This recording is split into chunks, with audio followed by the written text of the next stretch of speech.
حیا علی الصلاۃ حیا علی الصلاۃ حیا علی خیر العمل حیا علی خیر العمل۔ چھوٹی چھوٹی چیزوں میں ہم لوگ پھنسے ہوئے ہیں۔ کسی کی داڑھی نہیں ہے تو وہ سوچ رہا ہے جب امام آئیں گے نا تو ایسی اچھی خوبصورت سی داڑھی رکھوں گا پھر میں۔ جتنے بھی لوگ ایسے کام سوچ رہے ہیں نا، میں ان سے کہوں گا یہ ماہ مبارک رمضان سوچو امام آ گئے، کر لو، کرو۔ تم کہہ رہے تھے نا بعد میں کروں گا، آج تو حرام کھا رہا ہوں کل سے حرام نہیں کھاؤں گا، آج تو رشوت لیتا ہوں کل سے نہیں لوں گا۔ امام کہیں اور ہیں کیا؟ امام کہیں دور ہیں کیا؟ کیا امام کو اس محفل کا بھی نہیں پتا؟ تو کیوں سوچ رہے ہو بعد میں کروں گا، ابھی کرو۔ کیا امام دیکھ نہیں رہے؟ اگر اس وقت کروں گا اس لیے کہ امام کے سامنے کہاں سے میں غلط کام کروں گا، تو ابھی کیا امام دیکھ نہیں رہے؟ جانتے نہیں ہیں؟ کس کو دھوکہ دے رہے ہیں ہم لوگ؟ اپنے آپ کو دھوکہ دے رہے ہیں۔ اگر کسی نے امام کے آنے پر اچھا کرنا ہے نا تو امام اس وقت کرنے پہ زیادہ خوش ہوں گے۔ اگر کسی نے امام کے آنے پہ کوئی برائی چھوڑنی ہے تو ابھی چھوڑ دے، زیادہ خوش ہوں گے امام۔ ورنہ باقی تو برادر دھوکہ ہے۔ ہم اور آپ اپنے آپ کو کہاں لے کے جا رہے ہیں؟ پھر جو کرنا ہے ابھی کرو۔ انشاءاللہ پروردگار عالم اسی ماہ مبارک رمضان میں ہمیں امام کے ظہور اور ان کی نورانیت سے منور فرمائے انشاءاللہ۔ پروردگارہ تجھ سے دعا کرتے ہیں خطبہ اول کے اختتام میں، خدایا وقت کے امام کے ظہور میں تعجیل فرما، ہمیں سچے رمضان کی سعادت نصیب فرما، اور ماہ مبارک رمضان سے ہمیں بہرمند فرما۔ اللہم صلی علی محمد و آل محمد۔ بسم اللہ الرحمن الرحیم۔ انا اعطیناک الکوثر فصل لربک وانحر انا شانئک هو الابتر۔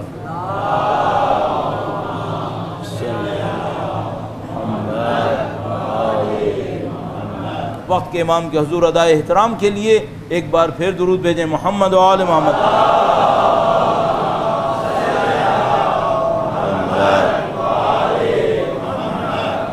انشاءاللہ پروردگار ہمیں ان کی امامت میں جمعے کی نماز پڑھنے کی سعادت نصیب فرمائے، انشاءاللہ ان کے ظہور کا دن دیکھنا نصیب فرمائے، اور ان کی نصرت کی راہ میں شہادت نصیب فرمائے انشاءاللہ۔ ایک بار پھر امام کے ساتھ تجدید عہد کے لیے اور تقوی اور پرہیزگاری کی نصیحت کے اوپر عمل کرنے کے لیے، ماہ مبارک رمضان کی فضیلتوں کو درک کرنے کے لیے، عدل و انصاف کے پرچم کی سربلندی کے لیے ان کے حضور ایک بار پھر درود بھیجیں، محمد و آل محمد۔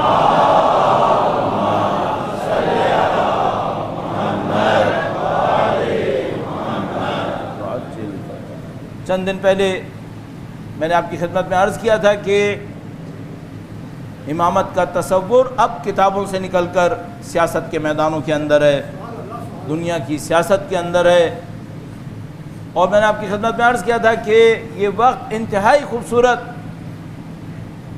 انتہائی سنہرا دور ہے جس کے اندر میں اور آپ گزر رہے ہیں، چونکہ انشاءاللہ اس گزرتے ہوئے وقت کے ساتھ ہم وقت کے امام کی تشریف آوری سے نزدیک ہو رہے ہوں گے انشاءاللہ تعالی۔ البتہ 1400 سال پہلے سے روایات موجود ہیں کہ یہ ظہور آسانی کے ساتھ نہیں ہوگا، اس میں شدت ہوگی، سختی ہوگی، مصائب، پریشانیاں، دنیا بھر کے اندر ناامنی، جیسا کہ ہمارے پاس جملہ موجود ہے یملأ الارض قسطا وعدلا کما ملئت ظلما وجورا۔ اس کا مطلب یہ ہے کہ جیسے جیسے ہم ظہور کے نزدیک جاتے رہیں گے ظلم بڑھتا چلا جائے گا، ناانصافی بڑھتی چلی جائے گی، دوسری طرف سے مومنوں کے اندر بصیرت بھی بڑھتی چلی جائے گی۔ اور ایک عوامی اگر انداز میں اس کو آپ کی خدمت میں عرض کروں تو جیسے جیسے ہم ظہور کے نزدیک جائیں گے درمیان کا راستہ ختم ہوتا چلا جائے گا، سکڑتا چلا جائے گا، اور جو کچھ ہوگا وہ لوگ دو کیمپس کے اندر تقسیم ہو جائیں گے، یا وہ حق کے ساتھ ہوں گے تو مکمل حق کے ساتھ ہوں گے، قربانیاں دیں گے، فداکاریاں کریں گے، جانثاریاں کریں گے، اپنے امام کو اپنی اولویت قرار دیں گے، اپنی زندگی کے وقت، توانائی، جسم، سب کچھ ان کے حضور نثار کریں گے۔ ایک کیمپ یہ ہوگا، اور دوسرا کیمپ ان لوگوں کا ہوگا جو یا ظالم خود ہوں گے یا ظالموں کے ساتھ ہوں گے۔ اور سب سے بڑا ظلم کا ساتھ دینا ظلم پر خاموشی ہے۔ جتنا ظالم کو مزہ دوستوں سے آتا ہے، اس سے زیادہ مزہ خاموش رہنے والوں سے آتا ہے۔ ظالم کو بہت لطف آتا ہے اس میں کہ لوگ اپنی زندگی میں مشغول رہیں، وہ یہ سوچتے رہیں کہ لوڈ شیڈنگ کیسی ہو رہی ہے، کھانا کہاں سے آئے گا، پیسہ کہاں سے آئے گا، بچے کہاں پڑھیں گے، اور بحرین میں شیخ عیسیٰ قاسم کے گھر پہ حملہ ہو جائے۔ وہ یہ چاہتا ہے، وہ یہ چاہتا ہے کہ پاکستان کے شیعہ اپنے مسائل میں غارق رہیں، ایک دیوبندی، ایک بریلوی، ایک شیعہ، ایک سنی لڑتے رہیں، اور ادھر آل خلیفہ شیخ عیسیٰ قاسم کے گھر کو مسمار کر لے، حجاز کے اندر شیخ نمر کو شہید کر لے، زکزکی کو جیلوں میں رکھے، عیسیٰ قاسم کو شہر سے نکالے، اور یہاں لوگ مشغول رہیں کون شیعہ ہے، کون سنی ہے، کون دیوبندی ہے، کون بریلوی ہے، میں نے اس کو یہ حدیث سنائی، اس نے مجھے یہ حدیث سنائی، اس میں غرق رہیں۔ وہ اس سے بہت خوش ہوتے ہیں کیونکہ ان کا کام چل رہا ہوتا ہے، انہوں نے عدل کے پرچم بلند کرنے والوں کو کچلنا ہوتا ہے، اور وہ چاہتے ہیں اکثریت خاموش رہے۔ تو وہ چاہتے ہیں کہ اکثریت معاش کی جد و جہد میں مشغول رہیں، اکثریت اپنے رسم و رواج کو پورا کرنے میں چلتے رہیں، اکثریت اپنی زندگی کے جھمیلوں میں غرق رہیں، اور جو پرچم عدل کو بلند کرنے والے ہیں وہ ایک ایک کر کے کچھ لے جاتے رہیں، اور ہر کوئی یہ سوچے اس معاملے سے میرا کیا تعلق۔ انہوں نے بہت اچھا نظام بنایا ہے۔ اس نظام میں جو سب سے سخت وقت ہے وہ اس کے لیے ہے جو پرچم عدل کو بلند کرے، بس۔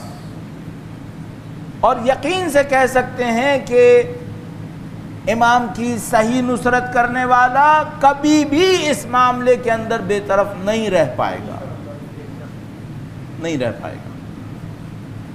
تو مثال کے طور پر میں اپنے اوپر حملہ کروں گا، اپنے اوپر ضرب لگاؤں گا اپنی نفسانیت کے اوپر کہ میرے لیے یہ اہم ہے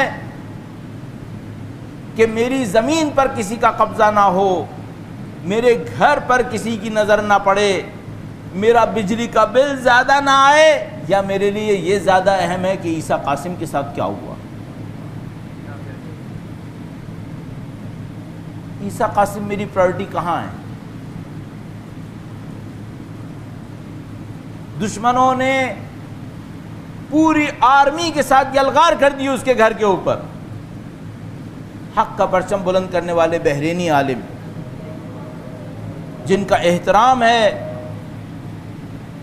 جن کے تقوی اور پرہیزگاری کی لوگ گواہی دیتے ہیں، بحرین کی سرزمین پر مومنوں کو جمع کرنے والے، اس ظالم اور جابر کے سامنے مومنین کو پناہ دینے والے کے گھر کے اوپر حملہ ہو گیا۔ نہیں معلوم کتنے لوگ شہید ہو گئے، کتنے لوگ زخمی ہو گئے، کتنے ہی لوگوں کو ظلم کا نشانہ بنایا گیا۔ لیکن حقیقت یہ ہے کہ جو بات ہمارے لیے افسوسناک ہے وہ یہ کہ کیا یہ ہماری اولویت ہے؟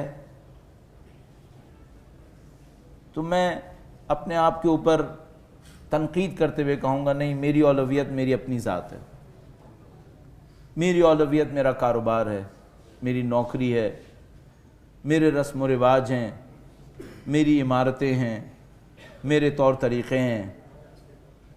اگر میں نے کسی دعوت میں جانا ہو اور وہ دعوت کینسل ہو گئی ہو تو شاید یہ میرے لیے عیسیٰ قاسم کے گھر پر حملہ کرنے سے زیادہ بڑی مصیبت ہے۔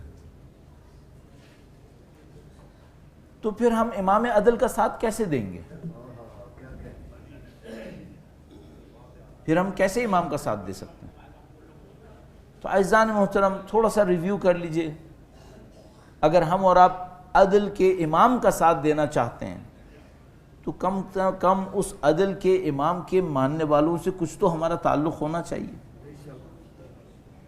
اگر ابھی میں نے آپ کی خدمت میں عرض کیا بِیُمْنِهِ رُزِقَ الْوَرَى وَبِوُجُودِهِ ثَبَتَتِ الْأَرْضُ وَالسَّمَاءُ وَبِهِ يَمْلَأُ اللَّهُ الْأَرْضَ قِسْطًا وَعَدْلًا.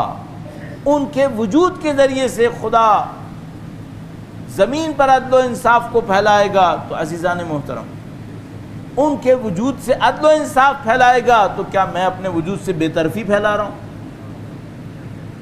نیوٹرلزم پھیلا رہا ہوں؟ میں کیوں اس سلسلے کا حصہ نہیں ہوں جو عدل پھیلاتا ہے؟ آپ مجھ سے کہیں گے ہم کیا کریں؟ میں کہوں گا چھوٹے سی سطح سے ظلم کا مقابلہ شروع کریں، عالمی سطح تک ظلم کے خلاف کام کریں. چھوٹی سی سطح سے ظلم کا مقابلہ شروع کریں. آپ کے گھر میں کوئی ظلم نہ ہو، آپ کی ذات سے کوئی ظلم نہ ہو، یہاں سے شروع کریں اور جہاں تک آپ جا سکتے ہیں. جو کچھ عالمی سطح پر ہو رہا ہے وہ لوگوں کی بے طرفی اور خاموشی سے فائدہ اٹھا کر ہی تو ہو رہا ہے. اگر یہ آل سعود اس امریکی صدر کو بلا کر اپنے ہاں پورے دنیا کے اسلامی لیڈرز کو اس کے سامنے شاگردوں کی طرح بٹھا کر اس کو درس دلوا رہے ہیں، اگر نہیں کہوں اربوں ڈالر تو کم سے کم سینکڑوں ملین ڈالر کے تو ذاتی گفٹس دیے گئے ہیں اسے، 400 ارب ڈالر کے قریب معاہدے کیے گئے ہیں. مسلمان کی کمائی ایسے لٹ رہی ہے؟ کیا یہ ان کی باپ کی کمائی ہے؟ اگر خدا نے ایک زمین کے اوپر خانہ کعبہ کو قرار دے کر ان کے لیے درآمد کے ذریعے کھول دیے ہیں تو کیا یہ ان کے باپ کی جاگیر ہے کہ یہ اس طریقے سے کر رہے ہیں؟ اور کیوں کر رہے ہیں؟ چونکہ دنیا اسلام بیوقوف بن رہی ہے، لوگوں کی بوکری سے فائدہ اٹھا رہے ہیں. تو وہی جو سارے ظالم و جابر تھے وہ جمع ہوئے، یہی بحرین کا حاکم، یہی قطر کے، یہی امارات کے، یہی سعودیہ کے، اور حتیٰ پاکستانی حکمران جس کو غیرت کرنی چاہیے تھی وہاں جانے سے پہلے،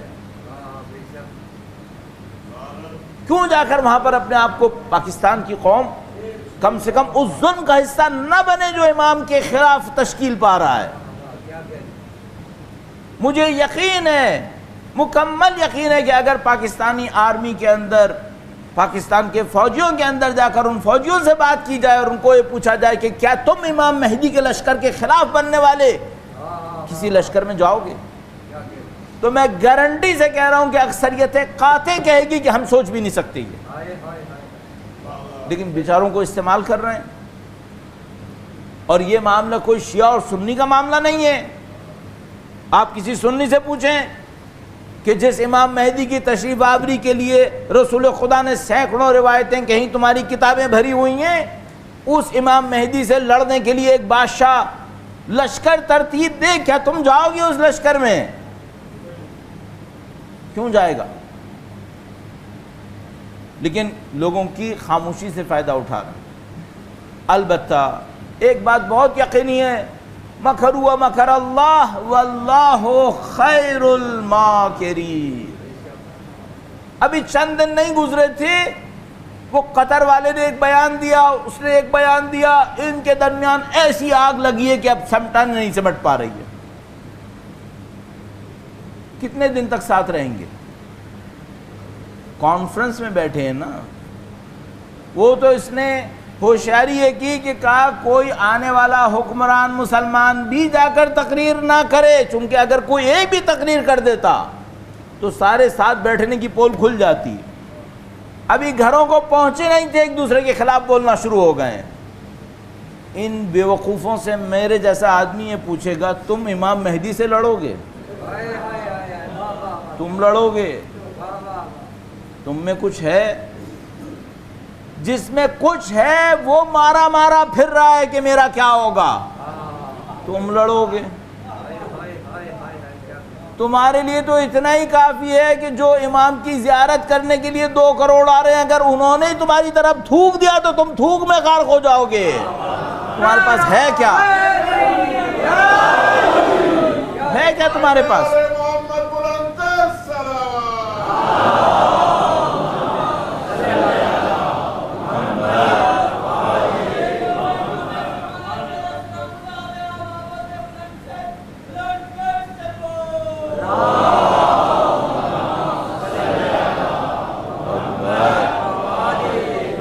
حیثیت کیا ہے ان لوگوں کی؟ یہ جو آل سعود بیٹھے ہوئے ہیں، اپنے لیے $380 بلین ناقابل تصور رقم ہے یہ، اس کی آرڈر انہوں نے دیے ہیں۔ کیا یہ اسلحے ان کو بچا سکیں گے؟ ان کی اپنی عوام ان کے چیتھڑے اڑائے گی، آپ دیکھیے گا انشاءاللہ۔ اور یہ کس گمان میں کیا ہے؟ اگر میں چند منٹ سے میرے پاس باقی عرض کروں، انہوں نے $380 ارب کی امریکی صدر کو رشوت دی ہے کہ ہم تم کو یہ رشوت دیتے ہیں، تم ہمارا ایک کام کروا دو۔ اور کام کیا ہے؟ جو ایران سے لڑنے کے نعرے لگ رہے ہیں وہ تو چھوڑ دیجئے، اگر ان میں اور ان کے باباؤں میں ہمت ہوتی تو 30 سال میں حملے کر چکے ہوتے۔ تو ایران تو ان سے یہی کہے گا کہ ہم سے کہو نہیں، کر کے دکھاؤ، کر کے دکھاؤ۔ لیکن ان کا مسئلہ کیا ہے؟ ان کا مسئلہ بہت واضح ہے عزیزان محترم، آل سعود کا انجام بہت واضح ہے۔ ہر سال $100 ارب چاہیے فضول خرچیوں کو پورا کرنے کے لیے۔ تیل کی قیمتیں گری ہوئی ہیں، تیل کی کمائی بہت نیچے چلی گئی ہے، رشوت، کرپشن جتنا حجاز کی زمین پر انہوں نے مچایا ہے اور کہیں اتنا نہیں ہوگا۔ $100 ارب کم سے کم ہر سال چاہیے ہے اپنے خرچ کو پورا کرنے کے لیے، تیل کی کمائی کے بعد۔ یہ $100 ارب کتنا ہوتا ہے؟ پاکستان جیسا ملک 4 سال تک صرف بیچے تو ان کے 1 سال کے خرچے کو پورا کر پائے گا، ڈیفیزٹ کو، خسارے کو۔ اتنی فضول خرچی ہے، اتنا کرپشن ہے یہاں پر۔ اچھا، خزانے کے اندر 500 ارب باقی ہیں، ہر سال 100 ارب چاہیے۔ بہت سادہ نظر آ رہا ہے کہ 2 سال کے بعد ایک ایسی جگہ پر ہوں گے کہ دنیا ان کو فقیر کہے گی۔ اس سے بچنے کے لیے انہوں نے طریقہ یہ نکالا کہ بھئی ہمارے پاس دنیا کا اتنا بڑا تیل کا ذخیرہ موجود ہے، تو ہم تیل کے ذخیرے کو اگر 5% بھی بیچ دیں تو ہمیں $2000 ارب مل جائیں گے۔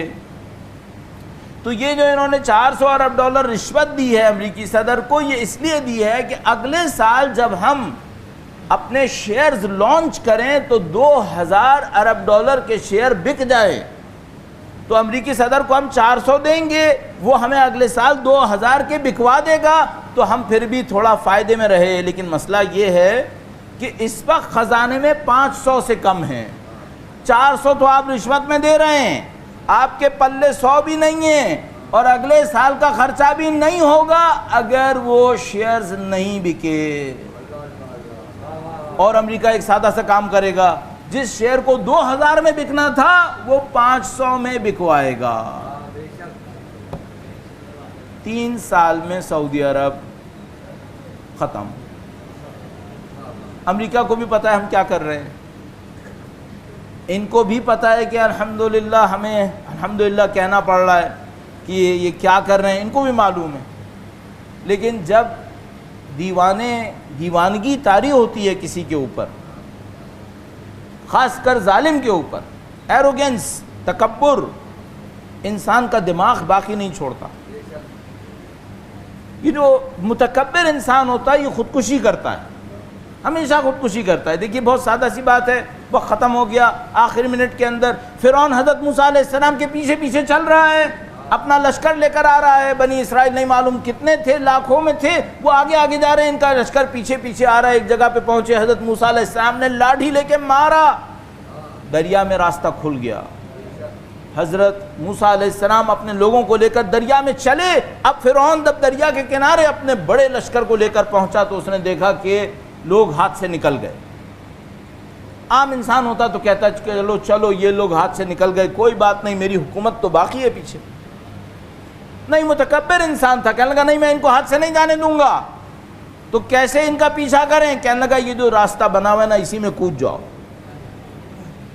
تھوڑی سی بھی اگر عقل رہتی تو یہ سوچتا کہ موسیٰ جب دریا کے ادھر پہنچیں گے تو راستہ ان کے لیے کھلا تھا نہ کہ میرے لیے، میں کہاں جاؤں گا؟ پھر جو آدمی لاٹھی مار کے راستہ کھول سکتا ہے وہ لاٹھی مار کے بند بھی تو کر سکتا ہے۔ اس گدھے کی دماغ میں یہ باتیں آئیں کیا؟ متکبر کے دماغ میں کچھ نہیں آتا ہے۔ یہی تکبر اس آل سعود کے اندر آیا ہوا ہے۔ یہ اپنی خودکشی کے حکم پر سگنیچرز کر رہے ہیں اس وقت، یہ اپنے ہی قتل نامے کے اوپر سائن کر رہے ہیں اس وقت، لیکن کیا عقل رہے گی؟ وَهُمْ لَا يَعْقِلُونَ تَحْسَبُهُمْ جَمِيعًا وَقُلُوبُهُمْ شَتَّى ذَلِكَ بِأَنَّهُمْ وَذَلِكَ بِأَنَّهُمْ قَوْمٌ لَا يَعْقِلُونَ۔ خدا فرماتا ہے تم ان کو اکٹھا دیکھتے ہو، مضبوط پاتے ہو تم ان کو، جبکہ ان کے دل بکھرے ہوئے ہیں، ان میں کچھ نہیں ہے۔ کیوں ایسا ہے؟ ذَلِكَ بِأَنَّهُمْ قَوْمٌ لَا يَعْقِلُونَ، اس کی وجہ یہ کہ یہ وہ قوم ہے جو سوچنے سمجھنے سے قاصر ہے، ان کے اندر کوئی طاقت نہیں ہے۔ کیا ہمارے لیے درس عبرت نہیں ہے؟ کیا یہ غفلت کا دور ہے؟ عدل کے امام اور اس کے ماننے والے ظلم سے لڑ رہے ہیں اور ہم نعوذ باللہ غافل رہے ہیں۔ اعوذ باللہ من الشیطان الرجیم، بسم اللہ الرحمن الرحیم، والعصر ان الانسان لفی خسر الا الذین آمنوا وعملوا الصالحات وتواصوا بالحق وتواصوا بالصبر ان اللہ وملائکتہ یصلون علی النبی یا ایہا الذین آمنوا صلوا علیہ وسلموا تسلیما۔